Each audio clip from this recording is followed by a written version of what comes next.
जय हिंद दोस्तों। परिवर्तन क्लासेज के यूट्यूब चैनल पे एक बार फिर से आप लोग का स्वागत है। मॉडर्न हिस्ट्री के सीरीज को हम लोग आगे बढ़ा रहे हैं और ये लाइव क्लास चल रहा है आप लोगों का। जल्दी से सारे लोग जुड़ जाइए। पिछले क्लास में हम लोगों ने बंगाल राज्य को पढ़ लिया था और आज उसके आगे की सीरीज को हम लोग आगे बढ़ाएंगे। और आज हमारा टॉपिक बनेगा ब्रिटिश साम्राज्य का भारतीय अर्थव्यवस्था पर प्रभाव। पिछला जो टॉपिक हम लोग देख रहे थे उसमें मुगल साम्राज्य का पतन और नवीन राज्यों का उदय, ये टॉपिक हम लोगों ने कंप्लीट किया। और इसमें हम लोगों ने बंगाल राज्य को पढ़ा, हैदराबाद को पढ़ा, मैसूर राज्य को पढ़ा, मराठा और पंजाब राज्य को पूर्ण किया था। तो वो वाला टॉपिक हमारा कंप्लीट हो चुका है। आज हम लोग देखेंगे कि ब्रिटिश ईस्ट इंडिया कंपनी जो भारत में आती है, शुरुआत में वो व्यापार करती है लेकिन धीरे धीरे भारत पे कब्जा कर लेती है। और जब भारत पे इनका कब्जा हो जाता है तो किस तरह से ये भारतीय अर्थव्यवस्था को बर्बाद करते हैं। भारत जो एक सोने की चिड़िया हुआ करती थी, किस तरह से उस धन को लूट के ब्रिटेन ले जाया जाता है और भारतीय अर्थव्यवस्था को कमजोर किया जाता है। तो आज का हमारा टॉपिक ब्रिटिश साम्राज्य का भारतीय अर्थव्यवस्था पर प्रभाव, ये टॉपिक हमारा होगा। इम्पोर्टेंट टॉपिक बनने वाला है। इसमें बहुत सारी व्यवस्थाएं हम लोग पढ़ेंगे। इसमें जमींदारी प्रथा, महालवाड़ी प्रथा, रैयतवाड़ी प्रथा, तमाम प्रथाओं के बारे में हम लोग पढ़ने वाले हैं। तो आप लोग जल्दी से जुड़ जाइए और शुरुआत करते हैं हम लोग टॉपिक की। सारे लोग जल्दी से जुड़ जाइए। जो भी क्वेश्चंस हैं आपके वो मैसेज में डालते रहिएगा, उन क्वेश्चंस पे हम लोग डिस्कस करते रहेंगे। तो फटाफट सब लोग आ जाइए और स्टार्ट करते हैं इस टॉपिक को। एक इम्पोर्टेंट टॉपिक बनने वाला है।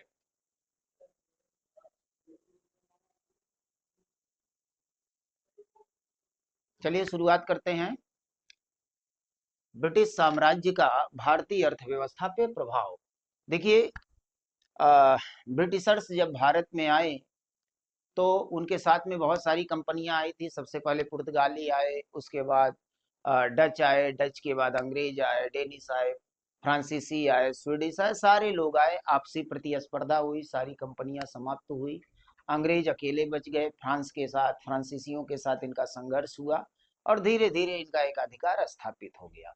तो 1600 ईस्वी में जो ब्रिटिश ईस्ट इंडिया कंपनी बनी थी और 1947 में हमारा देश आजाद हुआ, एक बहुत लंबा कालखंड है। इस कालखंड में किस तरह से भारत का शोषण किया गया, इंडियन इकोनॉमी को बर्बाद किया गया, उसी मुद्दे पे आज हम लोग इस पे बात करने वाले हैं। ये बहुत महत्वपूर्ण टॉपिक आपका बनने वाला है। सारे लोग कॉपी कलम लेकर के बैठ जाइए और कुछ पॉइंट्स को नोट भी करते रहिएगा। कुछ महत्वपूर्ण बातें हम लोग इसमें करने वाले हैं। तो चलिए शुरू करते हैं। देखिए, शुरुआत हम लोग यहाँ से करेंगे। 1600 ईस्वी में ब्रिटिश ईस्ट इंडिया कंपनी बनाई गई, उसको मान्यता दिया गया, 15 सालों का एक अधिकार प्रदान कर दिया गया पूर्व के देशों के साथ व्यापार करने के लिए। कंपनी भारत में आई। शुरुआत में यहाँ पे ये लोग केवल व्यापार वाणिज्य कर रहे थे। आपको याद होगा पिछले क्लासेज में हम लोगों ने पूरा ईस्ट इंडिया कंपनी के बारे में पढ़ा था। जब कंपनी बनती है तो सबसे पहले राजदूत भेजा जाता है सम्राट के तरफ से और राजदूत के द्वारा मान्यता प्राप्त की जाती है, यहाँ परमिशन लिया जाता है व्यापार करने के लिए। तो 1600 ईस्वी से लेकर 1757 ईस्वी तक का जो समय है, ये पहले कालखंड को अगर आप देखेंगे तो इस समय में ब्रिटिश ईस्ट इंडिया कंपनी के द्वारा भारत में केवल व्यापार किया जाता था। इनका मूल उद्देश्य था भारत में व्यापार करना और व्यापार के माध्यम से अधिकतम लाभ कमाना। तो यहाँ पे ये लोग केवल व्यापार करते थे। ये जो पहला कालखंड है 1600 ईस्वी से लेके 1757 ईस्वी तक।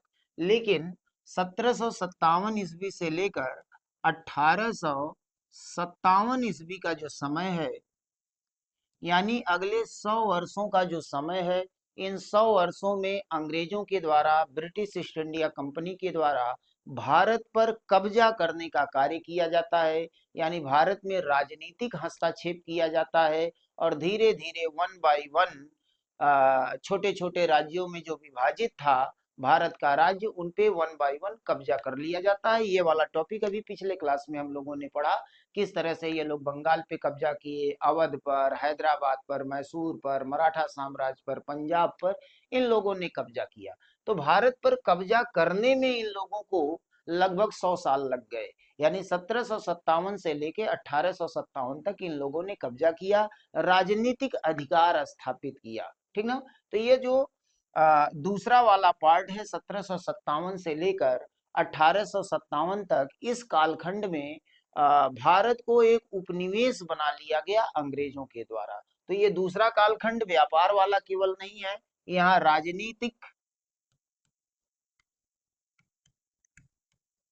राजनीतिक अधिकार हो जाता है। किसका अधिकार होता है? अंग्रेजों का अधिकार होता है। तो 100 साल लग गए भारत पर कब्जा करने में, और 1857 की क्रांति हुई, और इस क्रांति के बाद ईस्ट इंडिया कंपनी का शासन समाप्त हो गया और डायरेक्ट ब्रिटिश ताज का शासन आरंभ हो जाता है। तो 1858 से लेकर 1947 तक का जो समय है, 1947 तक का जो समय है, यहाँ पर कंपनी का शासन नहीं है बल्कि ब्रिटिश ताज का शासन है। ठीक है। तो यहाँ पर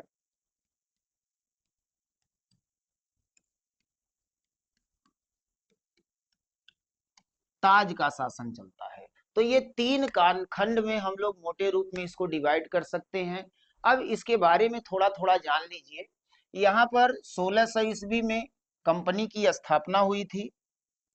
1600 ईस्वी में कंपनी की स्थापना हुई थी। उसके बाद वो भारत में आती है, यहाँ व्यापार करती है। प्रश्न ये बनता है कि 1600 ईस्वी में जब कंपनी बनी और भारत आई, उस समय भारत में मुगलों का शासन था। और 1600 ईस्वी अगर देखेंगे आप तो अकबर का शासन हुआ करता था। 1556 ईस्वी से लेकर के 1605 ईस्वी तक का जो समय है वो अकबर का शासन काल है। और 1605 से लेके 1627 ईस्वी का जो समय है वो जहांगीर का शासन काल आता है। तो प्रश्न ये बनता है कि आखिर क्या कारण था कि मुगल बादशाहों ने ब्रिटिश ईस्ट इंडिया कंपनी पे पाबंदी नहीं लगाया, इनको भारत में घुसने ही क्यों दिया? उस समय मुगल साम्राज्य इतना मजबूत था कि किसी की हिम्मत नहीं थी कि मुगल साम्राज्य में बिना इनके परमिशन के एंट्री कर जाए। तो आखिर ये कंपनियां भारत में आई कैसे, इन लोगों ने एंट्री क्यों दे दिया? इसके पीछे कुछ तो कारण रहा होगा। मुगल साम्राज्य इतना मजबूत होने के बावजूद इन लोगों को एंट्री दे देता है, और आगे चल करके जब मुगल साम्राज्य कमजोर होता है तो धीरे धीरे ये लोग पूरे मुगल साम्राज्य पर ही नहीं पूरे भारत पर कब्जा कर लेते हैं, और लंबे समय तक भारत गुलाम रहता है। अगर ये 100 साल ले लिया जाए और आगे का ये 90 साल ले लिया जाए तो लगभग लगभग 200 सालों तक अंग्रेजों ने भारत पे हुकूमत किया था।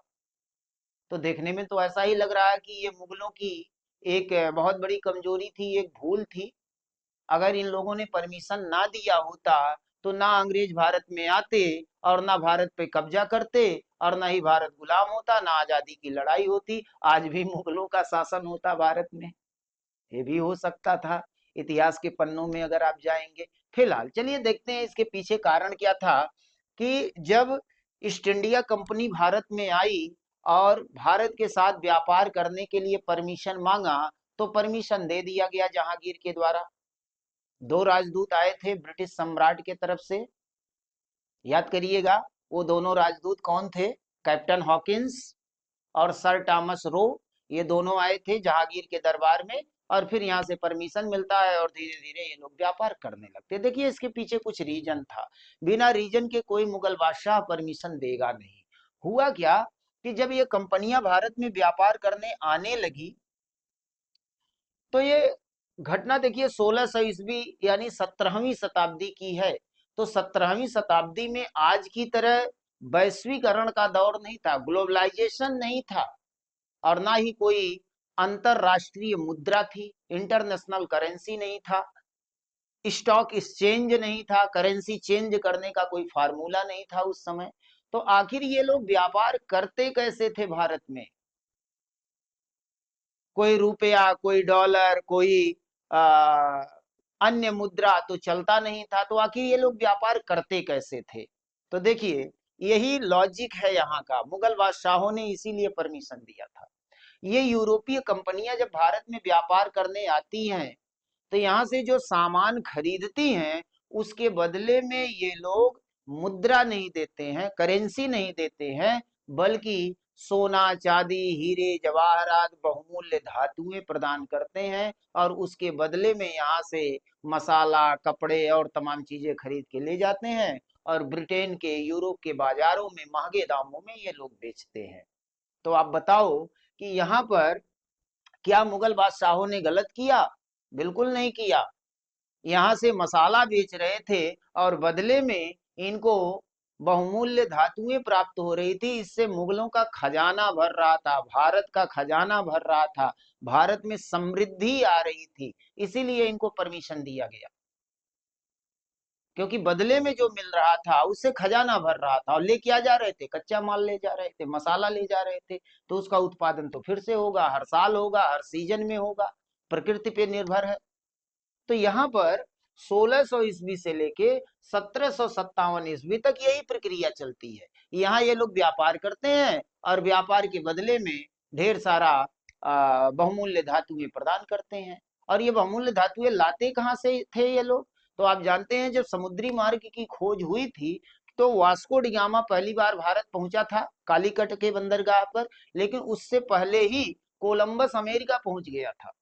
यानी उसी कालखंड में अमेरिका की भी खोज हो गई थी। तो ये कंपनियां केवल भारत में ही नहीं आई थी, ये लोग अमेरिका में भी पहुंच गए थे। और जब अमेरिका में ये लोग पहुंचे तो अमेरिका में कोई सुसंगठित शासन व्यवस्था नहीं था, छोटे छोटे इलाकों में बटा हुआ था, छोटी मोटी सभ्यताएं थी, कबीलों की तरह जीवन बिताते थे वहां के लोग। तो जब ये लोग पहुंचे तो वहां कोई ऐसी ताकत नहीं थी जो इनका मुकाबला कर सके, और शुरुआत से ही इन लोगों ने वहां पे अतिक्रमण करना शुरू कर दिया, वहां पर लूट खसोट मचाना शुरू कर दिया, वहां के सभ्यता संस्कृति को नष्ट कर दिया और पूर्ण रूप से अपने नियंत्रण में ले लिया। और वहां से जो धन लूटते थे ये लोग, वही धन लेकर के आते थे भारत में, उसी धन के बदले यहाँ से व्यापार करते थे। लेकिन भारत में तो शासन व्यवस्था मजबूत थी, मुगलों का शासन था, और इतनी मजबूत सेना थी कि इनकी हिम्मत नहीं थी कि जबरन कोई काम यहाँ कर सके। इसीलिए यहाँ ये प्रतिवेदक बन करके आए हुए थे, प्रार्थना करते थे कि हमको व्यापार कर लेने दिया जाए। तो मुगलों ने परमिशन दे दिया था, ठीक है व्यापार करो, हमारा खजाना भरते रहो, क्या समस्या है। तो यहाँ पे लंबे समय तक ये लोग व्यापार करते रहे। लेकिन आगे जब औरंगजेब की मृत्यु हो गई, मुगल साम्राज्य कमजोर पड़ गया। तो मुगल साम्राज्य कमजोर पड़ने के बाद छोटे छोटे हिस्सों में बढ़ जाता है मुगल साम्राज्य, सब लोग स्वतंत्र घोषित कर देते हैं जितने भी सूबेदार थे, और अपने आप को नवाब घोषित कर देते हैं, और इनमें फूट पड़ जाती है, छोटे छोटे हिस्से बन जाते हैं, छोटी छोटी सेनाएं होती हैं जो अंग्रेजों का मुकाबला नहीं कर पाते, और इसी का फायदा उठाते हैं अंग्रेज, आपस में लड़वाते हैं, और धीरे धीरे धीरे धीरे एक एक राज्य पे ये लोग कब्जा करते हुए चले जाते हैं। उसमें बेलेजली की सहायक संधि, डलहौजी की हड़प नीति, ये सारे माध्यमों से ये लोग भारत पे कब्जा कर लेते हैं। तो इसकी शुरुआत होती है बंगाल से, बंगाल पे कब्जा हुआ, प्लासी का युद्ध हुआ, बक्सर का युद्ध हुआ, और इलाहाबाद की संधि हुई 1765 में, और इलाहाबाद की संधि के माध्यम से बंगाल बिहार उड़ीसा में इन लोगों को मालगुजारी वसूलने का अधिकार मिल गया। तो यहाँ पर शुरुआती 150 वर्षों तक ये लोग भारत में केवल व्यापार करते थे, इसके अलावा कोई राजनीतिक अधिकार इनका नहीं हुआ करता था। लेकिन राजनीतिक अधिकार इन 100 वर्षों में इनका होता है। 100 वर्ष लग गए इन लोगों को भारत पे कब्जा करने में, और फिर आगे 90 वर्ष लगे भारत को फिर आजाद कराने में। यानी लगभग लगभग 2 वर्ष 200 सालों का शासन रहा अंग्रेजों का भारत पर। तो ये 3 कालखंडों में हम डिवाइड करके इसको देख सकते हैं। चलिए आगे बढ़ते हैं। अब यहाँ पर हमको देखना है कि ब्रिटिश साम्राज्यवाद का भारतीय अर्थव्यवस्था पे प्रभाव क्या पड़ा। तो उस समय के जो अर्थशास्त्री थे उन लोगों ने आकलन किया और देखा कि किस तरह से भारत का धन ब्रिटेन जा रहा है। इसी को धन का बहिर्गमन कहा जाता है, ड्रेन ऑफ मनी कहा जाता है। तो यहाँ पे इस टॉपिक में हमको यही देखना है कि जब अंग्रेजों का राजनीतिक अधिकार स्थापित हो गया तो किस तरह से धन का बहिर्गमन किया गया, भारत का सारा धन धीरे धीरे ब्रिटेन जाने लगा, भारत धीरे धीरे गरीब होने लगा, ब्रिटेन अमीर होने लगा, भारत जो सोने की चिड़िया थी वो सोने की चिड़िया चली जाती है। तो कैसे कैसे ये व्यवस्थाएं आगे बढ़ती हैं, क्या ऐसा सिस्टम बनाया इन लोगों ने जिससे भारत की अर्थव्यवस्था बर्बाद हो गई, भारत की अर्थव्यवस्था कमजोर हो गई, यहाँ पे गरीबी भुखमरी की स्थितियां बनने लगी, ऐसा क्या हुआ, अब उसके बारे में हम लोग समझते हैं।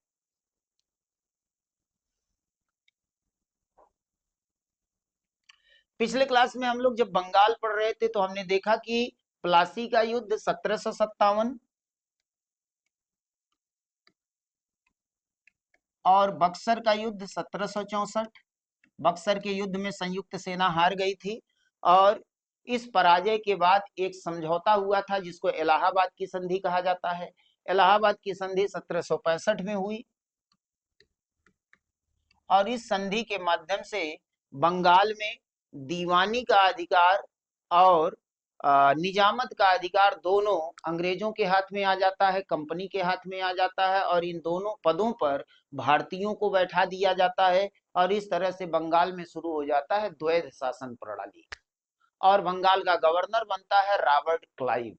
तो द्वैध शासन प्रणाली के तहत बंगाल का खूब शोषण होता है, लेकिन जब रॉबर्ट क्लाइव का शासन समाप्त होता है और अगला गवर्नर बनकर के आता है जिसका नाम था वारेन हेस्टिंग्स, रॉबर्ट क्लाइव के बाद अगला गवर्नर बनता है वारेन हेस्टिंग्स। तो वारेन हेस्टिंग्स जब गवर्नर बनकर के आया तो उसने बंगाल में द्वैध शासन प्रणाली को समाप्त कर दिया और एक नई प्रणाली को जन्म दिया। इस प्रणाली के माध्यम से भारत का शोषण और तेजी से बढ़ गया। तो शोषण का क्या तरीका अपनाया वारेन हेस्टिंग्स ने और भारत के अलग अलग हिस्सों में कौन सी प्रणालियां चल रही थी शोषण की, उसके बारे में हम लोग समझते हैं और देखते हैं क्या घटनाक्रम रहा है। एक अर्थशास्त्री हैं जिनका नाम है रजनी पाम दत्त। उन्होंने ब्रिटिश साम्राज्यवाद का भारतीय अर्थव्यवस्था के प्रभाव को तीन भागों में डिवाइड किया है। जो उपनिवेशवादी व्यवस्था थी ब्रिटेन की,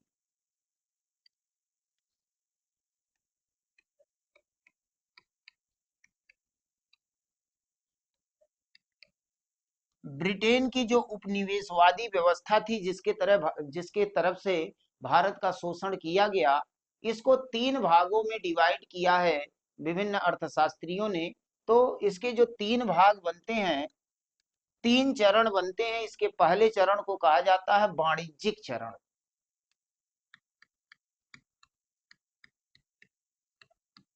वाणिज्यिक चरण और वाणिज्यिक चरण का जो समय माना जाता है वो 1757 ईस्वी से लेकर 1813 ईस्वी तक का माना जाता है। ये पहला चरण है वाणिज्यिक चरण जिसको कहा जाता है। इसका जो दूसरा चरण है इसको बोलते हैं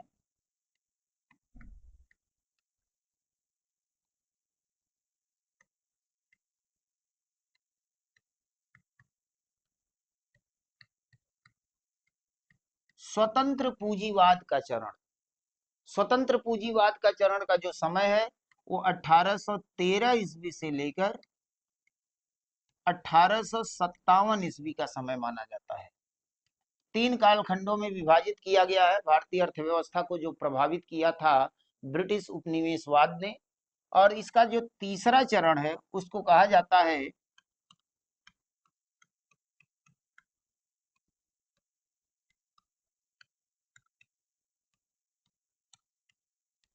वित्तीय पूंजीवाद का चरण और इसका जो समय है वो 1858 से 1947 तक।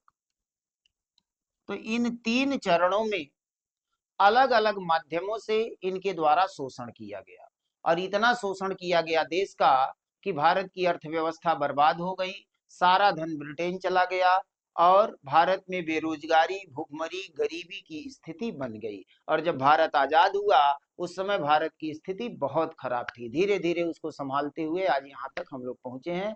बहुत ज्यादा समय नहीं हुआ है, 70-75 साल हुए अभी। और इन 70-75 सालों में भारतीय अर्थव्यवस्था काफी अपने आप को मेंटेन कर चुकी है। तो इन 3 चरणों में अलग अलग तरीके से अंग्रेजों के द्वारा शोषण किया गया। इन्हीं शोषण के बारे में हमको समझना है। तो यहाँ पर अर्थशास्त्रियों के द्वारा उपनिवेशवाद को 3 चरणों में बांटा गया है। वाणिज्यिक चरण है 1757 से 1813।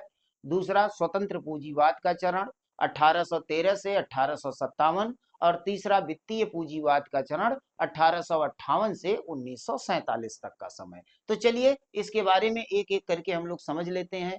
किस चरण में कौन सी नीति अपनाया गया अंग्रेजों के द्वारा, जिससे भारत में ज्यादा से ज्यादा शोषण कर रहे थे ये लोग। तो इसको समझते हैं हम लोग। इस कालखंड को इसी तरह से देखेंगे तो समझने में थोड़ी आसानी होगी हम लोगों को। 1600 ईस्वी में कंपनी बनी और 1600 ईस्वी से लेकर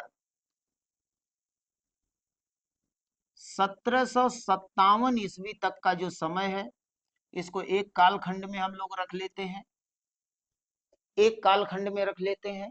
दूसरा 1757 से 1813 ईस्वी तक का जो समय है, इसको दूसरे कालखंड में हम लोग देख लेंगे, समझने में आसानी होगी। इसके बाद 1813 से 1857 ईस्वी का जो समय है, इसको अगले कालखंड में हम लोग रख लेंगे। और 1857 से 1947 तक का जो समय है, इसको लास्ट में हम लोग रखते हैं। और इसी के माध्यम से पूरी अर्थव्यवस्था को समझने का प्रयास करते हैं कि क्या हुआ था, कैसे कैसे भारत का शोषण किया गया था। तो यहाँ पे 1600 ईस्वी में कंपनी की स्थापना हुई और इसके माध्यम से भारत में शोषण आरंभ होता है। शुरुआत में जब कंपनी आई तो कंपनी का एकमात्र उद्देश्य था व्यापार करना।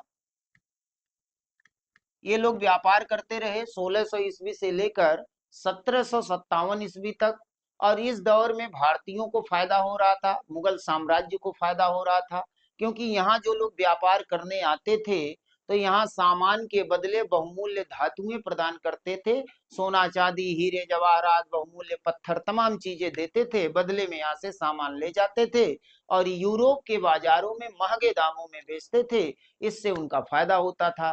तो व्यापारियों का भी फायदा था और मुगल सम्राटों का भी फायदा था। तो यहाँ पर भारतीय खजाने को लाभ हो रहा था। भारत को लाभ हो रहा था इस कालखंड में 1600 ईस्वी से लेकर के 1757 ईस्वी तक। लेकिन अब आगे क्या हुआ, 1757 ईस्वी में प्लासी का युद्ध हुआ, सिराजुद्दौला मारा गया और अंग्रेजों के सहयोग से मीर जाफर बंगाल का नवाब बना। फिर मीर जाफर ने 24 परगना की जागीरदारी प्रदान कर दी अंग्रेजों को और ढेर सारे उपहार दिए, ढेर सारा धन दिया। तो एक तरह से अंग्रेजों के अंडर में मीर जाफर शासन कर रहा था। उसके बाद फिर बक्सर का युद्ध हो गया 1764 में और इस युद्ध में तो संयुक्त सेना हार गई। और इस युद्ध के बाद बंगाल, बिहार और उड़ीसा में अंग्रेजों को मालगुजारी वसूलने का अधिकार प्राप्त हो गया। यानी अब यहां से अंग्रेज भारत में लगान वसूल सकते थे, यानी यहाँ का धन अंग्रेजों को मिलना शुरू हो गया। और इसका सबसे ज्यादा प्रभाव व्यापार पे पड़ता है। जब भारत का धन इनको मिलना शुरू हो गया तो यहाँ पर जो व्यापार कर रहे थे अंग्रेज, उसके लिए सोना चांदी देने की जरूरत ही कहाँ है। यहीं से जो धन वसूला जाता था, लगान वसूला जाता था, उसी लगान को फिर दिया जाता था व्यापार में और बदले में यहाँ से सामान खरीदा जाता था, यूरोप के बाजारों में महंगे दामों में बेचा जाता था। यहाँ से पैटर्न चेंज होता है। अब भारत को लाभ होना समाप्त हो गया यहीं से। अभी तक क्या था, ये लोग भारत में जो व्यापार करते थे बदले में बहुमूल्य धातुएं देते थे। लेकिन 1757 के बाद स्थितियां बदल गई। 1757 में प्लासी का युद्ध, उसके बाद बक्सर का युद्ध, फिर इलाहाबाद की संधि, बंगाल, बिहार, उड़ीसा में इनको मालगुजारी वसूलने का अधिकार मिल गया। और फिर धीरे धीरे ये लोग भारत के अन्य क्षेत्रों पे कब्जा करना शुरू कर दिए। और जैसे जैसे ये लोगों का कब्जा बढ़ता गया, भूभाग मिलता गया, वहां टैक्स वसूलना शुरू कर दिए, लगान वसूलना शुरू कर दिए, और जो लगान वसूला जाता था उसी धन से यहाँ पे ये लोग व्यापार करना शुरू कर दिए। तो यहाँ पर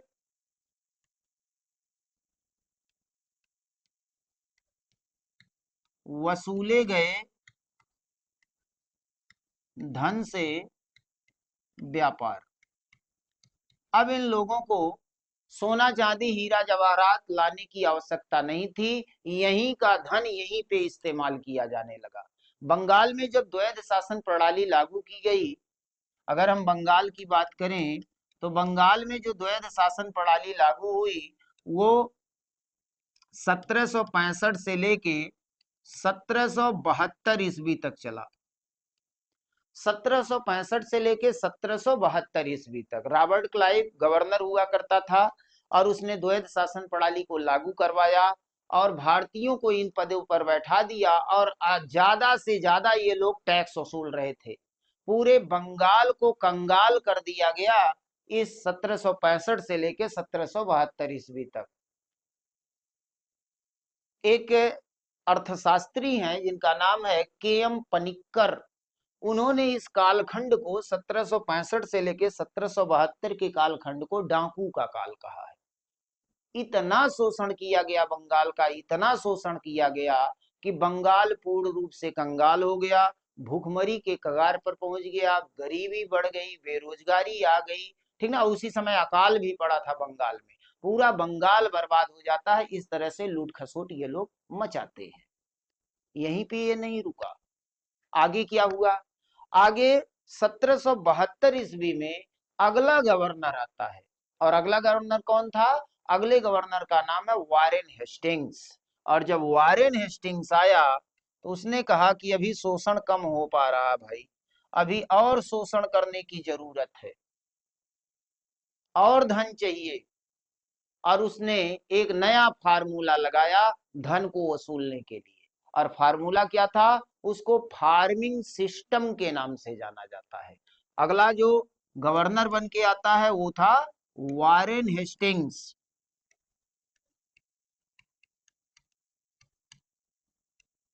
वारेन हेस्टिंग्स 1772 ईस्वी में आता है और मालगुजारी की वसूली के लिए एक नया सिस्टम लेके आता है जिसको फार्मिंग सिस्टम कहा जाता है। क्या कहा जाता है? Farming system.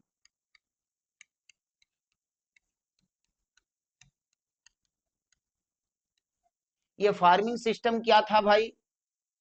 फार्मिंग सिस्टम की ये व्यवस्था थी कि कोई भी भूखंड होता था कृषि कार्य का। अच्छा, एक बात और ध्यान रखिएगा यहाँ पर कि ये वो कालखंड चल रहा है जब दुनिया में कहीं भी औद्योगिक विकास नहीं हुआ है, उद्योग धंधे नहीं लगाए गए हैं, कोई कल कारखाना नहीं है, विज्ञान का विकास ही नहीं हुआ है।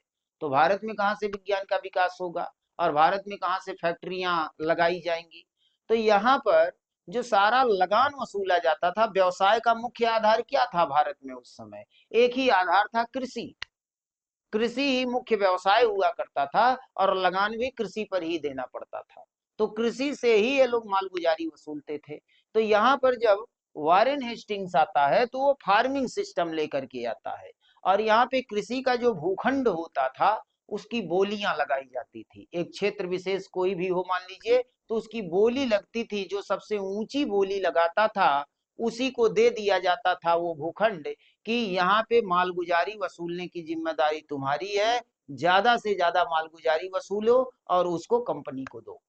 तो जो सबसे ऊंची बोली लगाता था उसी को वो क्षेत्र मिल जाता था, और वो मालगुजारी वसूलता था। जो मालगुजारी वो वसूलता था उसका 90% हिस्सा कंपनी के पास जाता था, और 10% हिस्सा उसके पास रहता था अपनी खर्चे के लिए। और यहीं से एक नए वर्ग का जन्म होता है जो ये मालगुजारी वसूलने का काम करते हैं, और इसी वर्ग को आगे चल करके जमींदार कहा गया। तो एक नए वर्ग को जन्म देते हैं ये अंग्रेज, जमींदारी व्यवस्था को ये लोग लेकर के आते हैं। तो फार्मिंग सिस्टम के तहत किसी भी भूखंड की बोली लगाई जाती थी, जो सबसे ऊंची बोली लगाता था कि हम सबसे ज्यादा टैक्स वसूल के देंगे, सबसे ज्यादा लगान वसूल के देंगे, उसी को दे दिया जाता था ये जिम्मेदारी। और वही वसूलता था। 90% दे देता था कंपनी को, 10% उसको मिल जाता था। इससे एक नए वर्ग का जन्म हुआ जिसको जमींदार कहा जाता है। तो शुरुआत में फार्मिंग सिस्टम के तहत 1 साल के लिए बोली लगती थी, बाद में ये 2 साल के लिए कर दिया गया। आगे बढ़ेंगे तो ये 5 साला कर दिया गया। 5 साल के लिए बोली लगती थी। एक बार जिसने बोली लगा दिया, 5 साल तक उसका क्षेत्र वो हो गया, वहां वो टैक्स वसूलता रहे, लगान वसूलता रहे, कंपनी को देता रहे। और 1793 आते आते, लॉर्ड कॉर्नवालिस का समय आते आते ये परमानेंट हो गया। जिसने एक बार बोली लगा दिया, सबसे ऊंची बोली कि हम सबसे ज्यादा लगान वसूल के देंगे, हमेशा हमेशा के लिए वो क्षेत्र उसको दे दिया जाता था और उसकी जिम्मेदारी होती थी कि वो लगान वसूले और कंपनी को लगान पहुंचाए। तो ये जो परमानेंट हो गया, एक बार बोली लगाओ हमेशा के लिए वो क्षेत्र हो गया, इसी को बोलते हैं अस्थाई बंदोबस्त। अस्थाई बंदोबस्त कर दिया गया। जिसने एक बार सबसे ज्यादा बोली लगा दिया, वो क्षेत्र उसका हो गया, वो वहां का मालिकाना हक प्राप्त कर लिया और उसका काम है लगान वसूलना और कंपनी को देना। तो फार्मिंग सिस्टम में क्या आया? अस्थाई बंदोबस्त की प्रक्रिया आ गई। अस्थाई अस्थाई बंदोबस्त की प्रक्रिया आ गई। परमानेंट कर दिया गया इसको कि जो सबसे ऊंची बोली लगा देगा वो क्षेत्र उसका है, उसकी जिम्मेदारी है, वो लगान वसूलता रहे।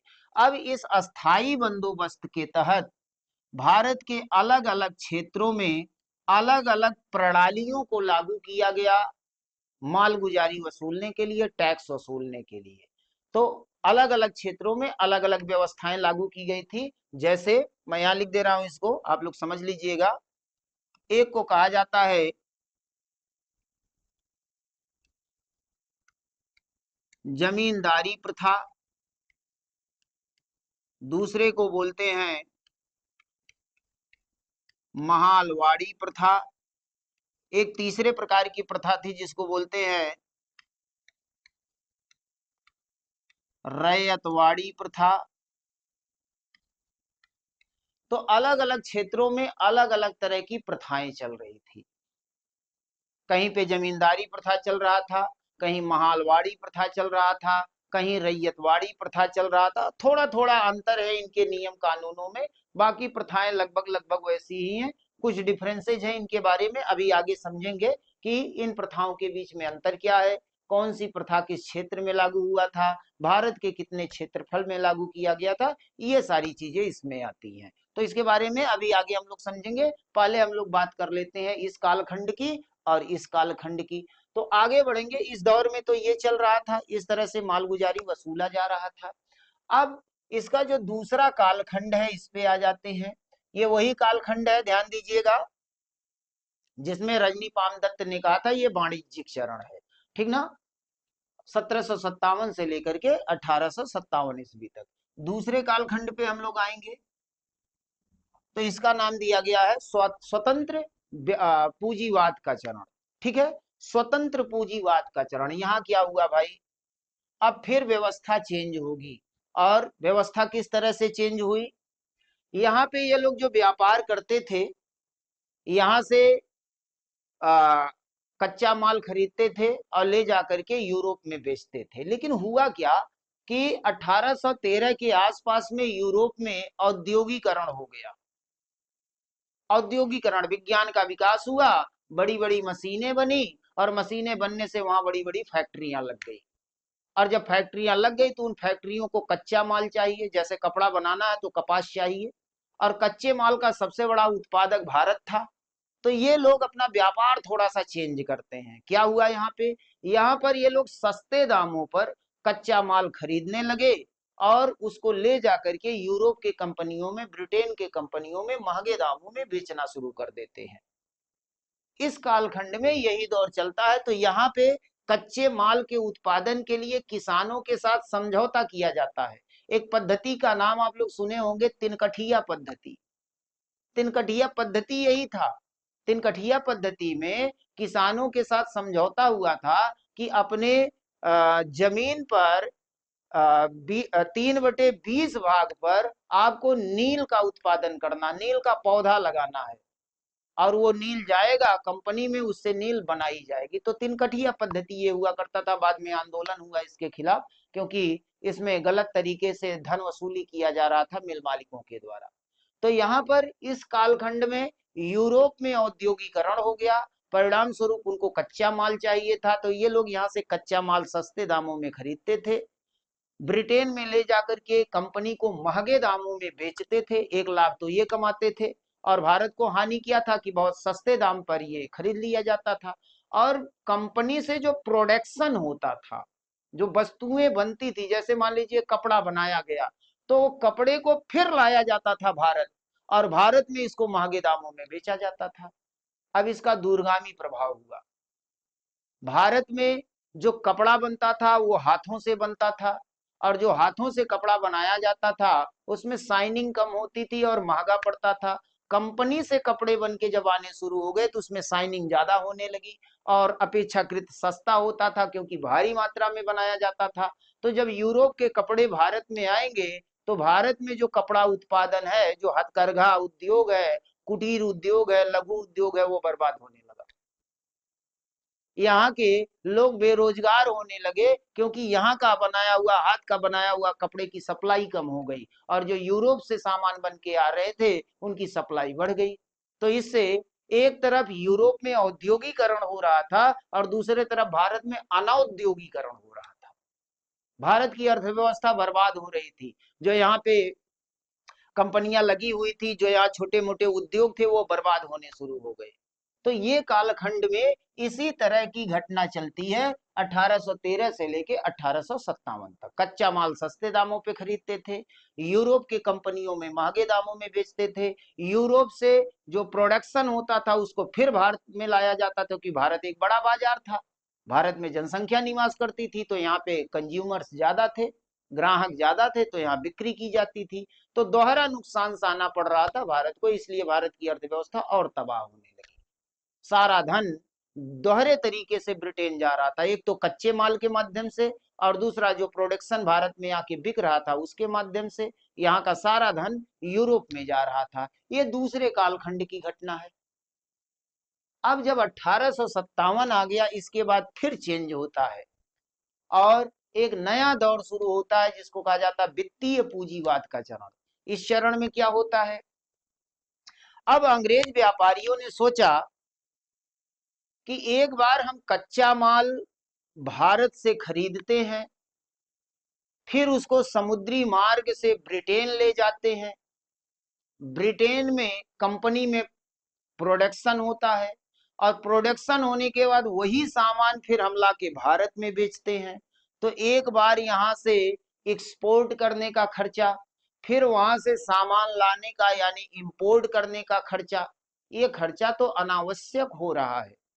जब भारत में ही हमको सामान बेचना है तो प्रोडक्शन हम यूरोप में क्यों करें, ब्रिटेन में क्यों करें, हम ब्रिटेन की कंपनी में क्यों इसको बेचें, क्यों ना भारत में ही कंपनी बना दिया जाए, भारत में ही कल कारखाने लगा दिया जाए, यहीं पर कच्चा माल प्राप्त हो जाएगा, यहीं प्रोडक्शन होगा और यहीं सप्लाई हो जाएगी।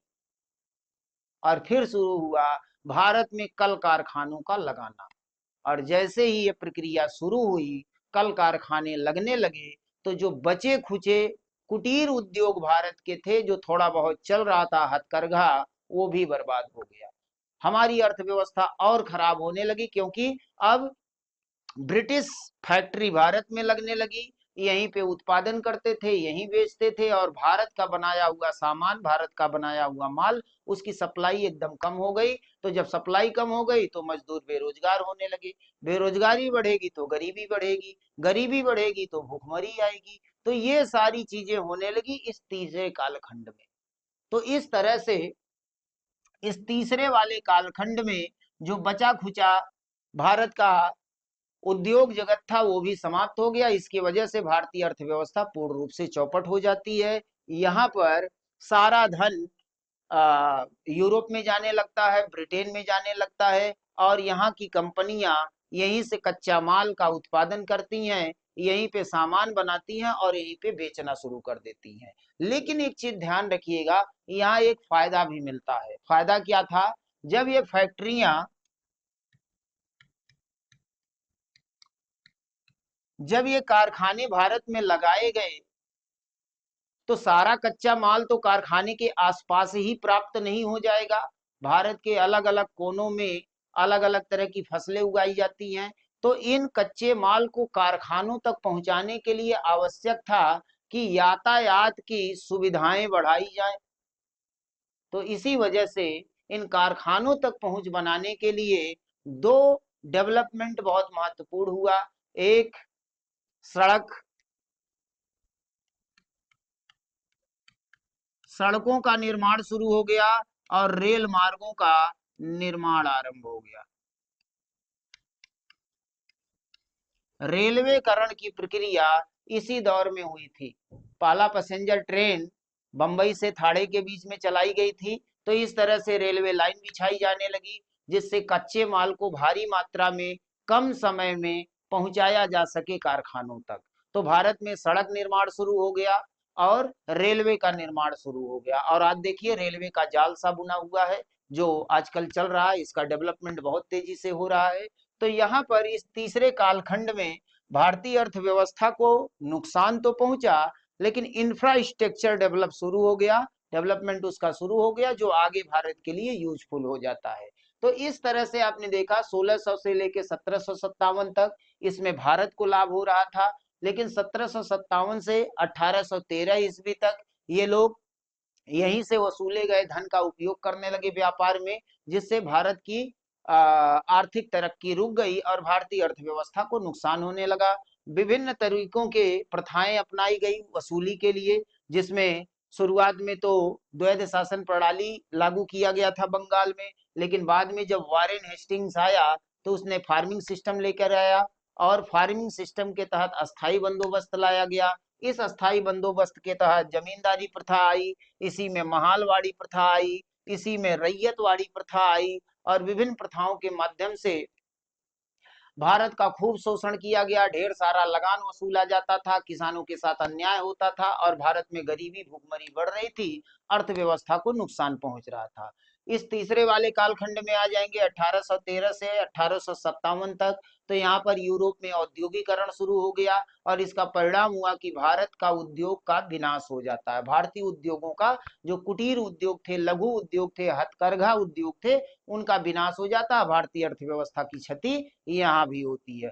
और लास्ट वाले कालखंड में तो आप देख ही रहे हैं कि यहीं पे कल कारखाने लगा दिए गए, यहीं पे प्रोडक्शन होने लगा और यहीं पे सीलिंग होने लगी। तो इसका परिणाम हुआ कि जो भारतीय अर्थव्यवस्था बची खुची थी वो भी बर्बाद हो जाती है। तो ये विभिन्न तरीकों से अंग्रेजों के द्वारा भारत का शोषण किया गया और भारत का सारा धन चला गया ब्रिटेन। इसी को बोलते हैं ड्रेन ऑफ मनी, धन का बहिर्गमन। उस समय के तत्कालीन जो विद्वान थे, अर्थशास्त्री थे, उन लोगों के द्वारा इसका आकलन किया गया। दादा भाई नौरोजी ने पहली बार प्रति व्यक्ति आय के बारे में बताया था अपनी पुस्तक में, और तमाम उस समय के जो अर्थशास्त्री थे उन लोगों ने इसका आकलन किया और आकलन करके ये आधार बताया कि इस तरह से भारतीय अर्थव्यवस्था को बर्बाद किया गया और भारतीय अर्थव्यवस्था कमजोर हो गई, बर्बाद हो गई।